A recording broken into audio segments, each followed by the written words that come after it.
Hello guys, நான் உங்கள் anime man. Dragon பால் சீரீஸில் இருக்கிற தியரிஸ் பற்றி ஆல்ரெடி ஒரு வீடியோவில் பார்த்துருப்போம். இது அந்த வீடியோவோட பார்ட் 2 தான். பட் இதில் ரொம்பவே கேவலமான சில தியரிஸ் பற்றி தான் பார்க்க போகிறோம்.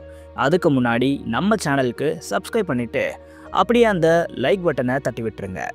சூப்பர் சையன் அரன் ஸ்பெஷல். டிராகன் பால் சீரீஸ்லேயே எப்பிக்கான ஒரு மூமெண்ட்னா அது இந்த சூப்பர் சையன் அவேக்கனிங்னு எல்லாருமே சொல்லுவாங்க. இதுக்கு காரணம் இந்த ஃபார்முக்கான பில்டப் தான். இது ஒரு லெஜெண்டரி ஃபார்மு. இதை யாருமே அவேக் பண்ணது இல்லை. இது அவேக் ஆனால் எனிமிஸ்லாம் காலின்னு ஏகப்பட்ட பில்டப்பை கொடுத்துருப்பாங்க. பட் இந்த பில்டப் எல்லாம் ஒரு உருட்டுன்னு சொன்னால் உங்களால் நம்ப முடியுமா? ஆமாம், இதுதான் இந்த தியரி. இதுபடி இந்த சூப்பர் சையன் ஒரு லெஜெண்டரி ஃபார்மோ இல்லை ஸ்பெஷல் ஃபார்மோ கிடையாது. இது யூஸ்வலாக எல்லா சயின்ஸாலையும் அவேக் பண்ணக்கூடிய ஒரு ஃபார்ம் தான். இன்ஃபேக்ட் இதை அவேக் பண்ணாதான் அவங்க ஃபைட்டர்ஸ்க்கான அந்த பொட்டென்ஷியலுக்கே வர முடியுங்கிற மாதிரி தான் ஏன்ஷியன்ட் டைம்ஸில் இருந்துச்சான். பட் வருஷங்கள் போக போக இந்த எல்லா சயின்ஸும் ரொம்பவே லேசி ஆகிட்டாங்க. எந்த அளவுக்குன்னா இவங்களோட பேஸ் ரா பவர்ஸோடவே இவங்க சாட்டிஸ்ஃபை ஆகிட்டாங்க. இதனால் இவங்க ட்ரைனிங் ஸ்பாரிங்கிற விஷயத்தெல்லாம் டோட்டலாக மறந்துட்டாங்க. இப்படி மறந்ததால் ஒரு கட்டத்தில் எல்லாருக்குமே இந்த சூப்பர் சையன் ஃபார்ம்னா என்னங்கிறதே மறந்து போச்சு. நாளடைவில் இதை எப்படி அவாய்ட் பண்ணணுங்கிற ப்ராசஸையே இவங்க மறந்துட்டாங்க. இதனால தான் இந்த சூப்பர் சையன் ஒரு ஃபர்கட்டபிள் ஃபார்மாக மாறிடுச்சு. பட் கோகு ஃப்ரீஸாவோட போட்ட ஃபைட்டில் அவரையே அதிகமாக புஷ் பண்ணிக்கிட்டாரு. அவரோட லிமிட்ஸை தொடர்ந்து சர்பாஸ் பண்ணிக்கிட்டே இருந்ததால் அவரால் இந்த ஃபார்மை அவாய்ட் பண்ண முடிஞ்சதுன்னு சொல்கிறாங்க.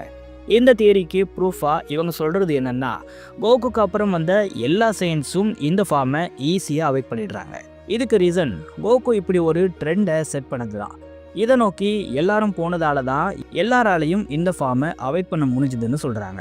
பட் டோரியாமா சொல்கிறது என்னென்னா, பொதுவாக ஒரு சயின்ஸ் கிட்ட எமோஷன்ஸுங்கிறது அதிகமாகவே இருக்கும். இந்த எமோஷன்ஸ் தான் ஒரு ஃபார்மை அன்லாக் பண்ணுறதுக்கான ஃபியூவலாக இருக்குது. பட் ஹைபிரிட்ஸோட ஹியூமன்லி நேச்சரால் இவங்க கிட்ட அதிக எமோஷன்ஸ் இருக்கு. இந்த எமோஷன்ஸ் தான் எஸ்எல்னு சொல்லப்படுது. இந்த எஸ்எல் அதிகமாக இருக்கிற எந்த சைனாக இருந்தாலும் இந்த ஃபார்மை அவாய்ட் பண்ண முடியும். இதனால தான் கோஆன், கோட்டன், ட்ரங்க்ஸ் எல்லாம் இதை ஃபாஸ்ட்டாக அவாய்ட் பண்ணாங்கன்னு சொல்கிறாரு. பட் இதுலேயுமே ஒரு கேள்வி இருக்கு. அப்போது யூனிவர்ஸ் 6ல் இருக்கிற சயின்ஸ் எல்லாம் ஏன் இதை அவாய்ட் பண்ணலைங்கிற மாதிரி ஃபேன்ஸ் கேட்குறாங்க. இதனால் இது ஒரு டிபேட்டாக தான் இன்னைக்கு வரைக்கும் இருக்குது. பட் என்ன கேட்டால் இன்னும் யூனிவர்ஸ் 6 நமக்கு பெருசாக எக்ஸ்ப்ளோர் பண்ணலை. அதனால் இவங்கள ஒரு எக்ஸாம்பிளாக சொல்கிறது சரியாக இருக்காது. என்ன கேட்டால் டோரியாமா சொன்ன விஷயம்தான் கதையோட ஒத்து போகுது. அதனால் இந்த தியரி ஒரு மொக்க தான். கோட்டன் பிளாக். நம்ம எல்லாரும் இவ்வளோ நாளாக கோகு பிளாக்கோட அப்பியரன்ஸ் கோகுவோடதுன்னு நினச்சிக்கிட்டு இருக்கோம். பட் இது உண்மையாகவே கோட்டனோடதுன்னு சொன்னால் உங்களால் நம்ப முடியுமா? இந்த தியரியில் அதை தான் சொல்கிறாங்க. இந்த தியரி தான் எனக்கு ரொம்பவே பிடிச்ச ஒரு தியரியாக இருக்குது.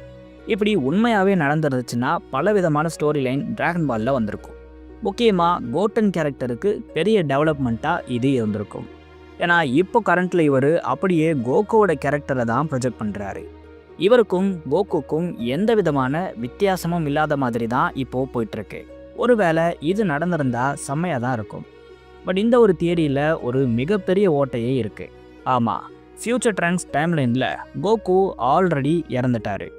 கோகுவே இறந்துட்டா அப்புறம் எப்படி சீச்சி கன்சீவ் ஆவாங்க? அப்புறம் எப்படி கோகு பிறப்பாரு? பட் இந்த தியரியை எழுதினவர் சொல்கிறது என்னென்னா, கோட்டனை ஜாமசு இந்த டைம்லைன்லேருந்து எடுக்காமல் வேற ஒரு ஆல்டர்னேட் டைம்லைன்லேருந்து அடைஞ்சிருக்கலாம். அப்படி இவர் பண்ணுறது மூலமாக கோகு பாடியை விட அதிக பொட்டென்ஷியலும் பவர்ஸும் இருக்கக்கூடிய கோட்டன் பாடி இவருக்கு கிடைக்குது. இதனால தான் இவர் கோகு வெஜிடாவை விட பவர்ஃபுல்லாக இருக்காருங்கிற மாதிரி சொல்கிறாரு. கோகுக்கும் கோட்டனுக்கும் பெருசாக எந்த டிஃப்ரென்ஸும் இல்லை ஹேர் ஸ்டைலை தவிர. இதனால் இது கண்டிப்பாக கோட்டன் பிளாக்காக தான் இருக்கும்னு இவர் சொல்கிறாரு. பட் இது நடக்க வாய்ப்பே இல்லை. ஏன்னா டைம் லைன் யூனிவர்ஸ் பற்றியெல்லாம் நமக்கு டீட்டெயில்டாக ஆல்ரெடி எக்ஸ்ப்ளனேஷன் கொடுக்கப்பட்டிருக்கு. இப்படி சம்மந்தமே இல்லாத ஒரு டைம்லைனை கதைக்குள்ளே கொண்டு வர வாய்ப்பில்லை. இது மட்டும் இல்லாமல் டோரியாமாக்கு ஆரம்பத்திலிருந்தே ஒரு ஈவில் கோகுவை உருவாக்கணும்னு ஆசை இருந்துச்சான். இதுக்காக தான் இவர் டர்லஸை உருவாக்கினார். பட் இது ஃபேன்ஸ் கிட்ட ஒரு ஃபெயிலியரை அடைஞ்சதுனால இதை விட பெஸ்ட்டான ஒரு ஈவில் கோகுவை டோரியாமா உருவாக்க நினச்சி கிரியேட் பண்ணப்பட்டவர் தான் பிளாக் கோகு. இதை வச்சு பார்க்கும்பொழுது கோட்டன் பிளாக் ஒரு மோசமான தியரியாக இருக்குது. Bulma wish. டியன், யாம்சா, சியோட்ஸுன்னு எல்லாருமே புல்மாக்கு பாய் ஃப்ரெண்ட் கிடைக்கிறதுக்காக அவங்களோட உயிரவே விட்டாங்கன்னு சொன்னால் உங்களால் நம்ப முடியுமா? ஆமாம், இந்த தேதி ரொம்பவே கிரேஸியாக இருக்கும். புல்மா இருக்கில் புல்மா ஒரு பாய் ஃப்ரெண்டை கண்டுபிடிக்க அலைஞ்சிருப்பாங்க. இதுக்காக இவங்க டிராகன் பால்ஸை யூஸ் பண்ணுற ஐடியாலெல்லாம் இருந்திருப்பாங்க. பட் இதை அவங்க பண்ணாங்களா இல்லையாங்கிறத ரிவீல் பண்ணாமல் அப்படியே விட்டுருப்பாங்க. இந்த தியரி படி இவங்க சக்ஸஸ்ஃபுல்லாக டிராகன் பாலை யூஸ் பண்ணி அந்த விஷயம் கேட்டிருக்காங்க. இதுக்கப்புறம் தான் ரேடிட்ஸ் மூலமாக வெஜிடாக்கு ஏர்த்தை பற்றி தெரிய வருது. இங்கே இருக்கிற டிராகன் பால்ஸ் பற்றியும் வெஜிடாக்கு தெரியுது. இதுக்காக இவர் ஏர்த்துக்கு வராரு. ஏகப்பட்ட பேரை கொல்றாரு. ஏர்த்தை காங்கோர் பண்ண பார்க்குறாரு. கோகு கிட்ட தோக்குறாரு. மறுபடியும் ஏர்த்துக்கு வராரு. ஒரு கட்டத்தில் புல்மா கேட்ட மாதிரியே அவங்களோட பாய் ஃப்ரெண்டாகவே வெஜிடா மாறிட்டாரு. ஒருவேளை புல்மா இப்படி ஒரு விஷயம் கேட்கலன்னா வெஜிடா இந்த ஏர்த்கே வந்திருக்க மாட்டார். இவ்வளோ பேர் சாக வேண்டியதும் இல்லைன்னு இந்த தியரியில் சொல்லப்படுது. பட் இதுவும் வேர்ஸ்ட் தியரியாக தான் எனக்கு தெரியுது.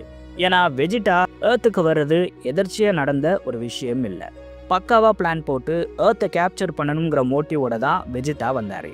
ஒருவேளை புல்மா இந்த விஷயம் கேட்கலனாலும் வெஜிடா ஏர்த்துக்கு கண்டிப்பாக வந்திருப்பார். இதை தாண்டி டிராகன் பாலோட விஷஸ் எல்லாம் சடனாக அப்பியர் ஆகக்கூடியதாக தான் இருந்திருக்கு. இப்போ புல்மா அவங்களுக்கு ஒரு பாய் ஃப்ரெண்டு கேட்டால் அவர் சடனாக தான் அப்பியர் ஆகி இருக்கணும். பட் பல வருஷங்கள் கழித்து தான் புல்மாக்கு பாய் ஃப்ரெண்டாக வெஜிடா கிடைக்கிறாரு. இதிலிருந்தே வெஜிடா டிராகன் பால் விஷால வரலன்னு தெரியுது. பட் கேட்கவே ரொம்ப இன்ட்ரெஸ்டிங்கான தியரியாக இது இருக்குது. Cross theory. இதுக்கு பேரையே நான் இப்படி தான் வச்சுருக்கேன். அந்தளவுக்கு கேட்கவே ரொம்ப கேவலமாக இது இருக்கும். செல் சாகால நம்ம ஜூனியர் செல்ஸை பார்த்துருப்போம். இது எல்லாமே ஆண்ட்ராய்ட் 17 அண்ட் 18ஓட பசங்களாம். கேட்கவே கேவலமாக இருக்குல்ல? Android 17 and 18 brother and sister மாதிரின்னு எல்லாருக்குமே தெரியும். இவங்களோட பசங்க தான் ஜூனியர் செல்ஸ்னு சொல்ல ஒரு காரணமும் இருக்கு. அதாவது செல் இவங்க 2 பேரையும் டெவார் பண்ணும்போது இவங்க 2 பேரும் உள்ளதான் இருந்திருப்பாங்க. இவங்களோட ஹெல்ப்பால தான் செல் ஜூனியர் செல்ஸை கிரியேட் பண்ண முடிஞ்சதுன்னு சொல்கிறாங்க. இதுக்கு வாய்ப்பே இல்லை. ஏன்னா இப்படி ஒரு விஷயம் எங்கேயும் கன்ஃபார்ம் செய்யப்படலை, டீஸும் பண்ணப்படலை. இதை தாண்டி செல்லால் அவரோட பாடியை வச்சு மட்டுமே ஆஃப் ஸ்ப்ரிங்ஸை கிரியேட் பண்ண முடியும். இதுக்கு இவருக்கு ஆண்ட்ராய்ட் 17 அண்ட் 18ஓட ஹெல்ப் தேவையே இல்லை. இதனால் செல் ஜூனியர் கிரியேஷன்ஸ்க்கு முழுக்க முழுக்க செல் மட்டும்தான் காரணம். இதனால தான் இவங்க பார்க்க அப்படியே செல் மாதிரியே இருக்காங்க. ஆண்ட்ராய்ட்ஸோட எந்த ஃபீச்சர்ஸும் இவங்க கிட்ட இருக்காது. செல் வேர்ல்டை காங்கோர் பண்ணுறதுக்காக அவரை கிரியேட் பண்ணும்பொழுது இப்படி ஒரு ஃபீச்சர்ஸை அவருக்குள்ளேயே வைக்கப்பட்டிருக்கு. இதனால் செல்லால் ஓனாவே அவரோட ஆஃப் ஸ்ப்ரிங்ஸை கிரியேட் பண்ண முடியும். இந்த தியரி நடக்க வாய்ப்பே இல்லை. Jeno is robot. இந்த ஒரு டவுட் எல்லாருக்குமே வந்திருக்கும்.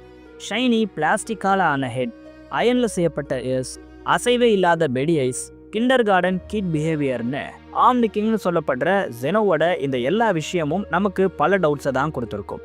இதனால் ஜெனோவை எல்லாருமே ஒரு ரோபோட்னு தான் இப்போ வரைக்கும் நினச்சிக்கிட்டு இருக்காங்க. இது உண்மையாக இருக்கவும் வாய்ப்பு இருக்குது. ஏன்னா ஜெனோ மட்டும் இல்லை, ஜெனோவோட காட்ஸுமே பார்க்க ரோபோட் மாதிரி தான் இருக்காங்க. இதை ப்ரூவ் பண்ணுற விதமாக இவங்களோட தலையில் ஆண்டனா மாதிரியான விஷயங்கள் எல்லாம் இருக்குது. டிராகன் பால் டைமாவில் நெவா இதே மாதிரியான தமகாமியை கிரியேட் பண்ணியிருப்பார். தமகாமி கைண்ட் ஆஃப் திங்காக தான் ஜெனோ இருக்கலாம்னு சொல்லப்படுது. ஜெனோ ஒரு ரோபோட்னா இவரை கிரியேட் பண்ணது யாராக இருக்குங்கிற டவுட் உங்களுக்கு வரலாம். வேற யாரு? நம்ம ரைமஸ் தான். ரைமஸ் தான் டிராகன் பால் யூனிவர்ஸோட கிரியேட்டர்னு நமக்கு டைமாவில் சொல்லியிருப்பாங்க. இதுபடி இவர் மொத்த யூனிவர்ஸையும் கிரியேட் பண்ணிட்டு அதை வாட்ச் ஓவர் பண்ணுற பொறுப்பை அவர் எடுத்துக்காம அவர் மாதிரியே இருக்கிற ஒரு ரோபோட்டை கிரியேட் பண்ணி அதுக்கிட்ட கொடுத்துருக்கலாம். இப்படி உருவாக்கப்பட்ட ஜெனோ ரோபோட்டுக்கு பெருசாக எந்த எபிலிட்டிஸையும் கொடுக்காம எரேஷர் எபிலிட்டியை மட்டும் கொடுத்துருக்கலாம். இந்த யூனிவர்ஸோட பேலன்ஸை டெஸ்ட்ராய் பண்ணுற விஷயத்தை எரேஸ் பண்ண சொல்லி ஜெனோக்கு ஆர்டர் போட்டு இருக்கலாம். சிம்பிளாக ஜெனோ ஒரு மல்டிவர்ஸ் கிளீனிங் சிஸ்டம்னு இந்த தியரியில் சொல்லப்படுது. இது நடக்காமல் போகிறதுக்கும் வாய்ப்பு இருக்குது. ஏன்னா டிராகன் பால் சாப்டர் 62ன்னு நினைக்கிறேன், ஜெனோ கார்ட்ஸ் குளிக்கிற மாதிரியான ஒரு இமேஜஸை டோரியாமா ட்ரா பண்ணியிருப்பாரு. அதில் ஜெனோ கார்ட்ஸ் ரோபோட்ஸ் மாதிரி ட்ரெஸ் தான் போட்டிருக்காங்க. ஆனால் இவங்களோட உண்மையான பாடி இதுக்கு கீழே இருக்குங்கிற மாதிரி தெரியுது. இது மூலமாக ஜெனோ கார்ட்ஸ் ஒரு ரோபோட்டுங்கிற தியரியை டோரியாமா அப்போவே பிரேக் பண்ணிட்டாரு. இதே மாதிரி ஜெனோவும் ஒரு ரோபோட்டாக இல்லாமல் போகிறதுக்கான வாய்ப்பும் இருக்குது. என்ன நடக்க போகுதுன்னு பொறுத்திருந்து தான் பார்க்கணும். நீங்கள் என்ன நினைக்கிறீங்க? இந்த தியரிஸில் எது ரொம்பவே ஒஸ்ட்? அப்புறம் உங்களோட இன்ட்ரெஸ்டிங்கான தியரிஸ்னு எல்லாத்தையும் கமெண்ட்ஸில் சொல்லுங்கள். அதை வச்சு நம்ம அடுத்த வீடியோவில் டிஸ்கஸ் பண்ணுவோம். நான் உங்களை வேறு வீடியோவில் சந்திக்கிறேன்.